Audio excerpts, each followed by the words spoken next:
এবং সাহায্য করতে চেয়েছিলেন। কিন্তু ইব্রাহিম আলাইহিসসালাম কেন ফেরেশতাদের সাহায্য নিলেন না? কেন তাদের ফিরে যেতে বললেন? তারপর আগুন কিভাবে আল্লাহর নির্দেশে জান্নাতের বাগানে রূপ নিল?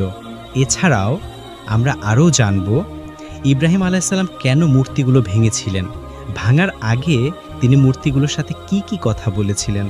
এই সব বিষয় নিয়েই থাকছে আজকের ভিডিও। তাহলে চলুন শুরু করি। হযরত ইব্রাহিম আলাইহিস সালাম ছিলেন আল্লাহ রাব্বুল আলামিনের একজন মহান ও মর্যাদাবান নবী। তিনি এই পৃথিবীতে প্রেরিত হয়েছেন মূর্তি পূজা নিঃশেষ করতে এবং মানব জীবনকে শিরকের অন্ধকার থেকে মুক্তি দেওয়ার লক্ষ্যে। কিন্তু হযরত ইব্রাহিম আলাইহিস সালামের পরিস্থিতি ছিল ভিন্ন। যখন তিনি দেখলেন যে তার পিতা আজর কুমার নিজেই মূর্তি তৈরি করে মূর্তি পূজা করছেন, এবং শুধু তাই নয়, তিনি তার বাড়িকে মূর্তি পূজার একটি বড় কেন্দ্র হিসেবে ব্যবহার করছেন এবং আশেপাশের মানুষ তার পিতার তৈরি মূর্তিগুলোকে পূজা করছে।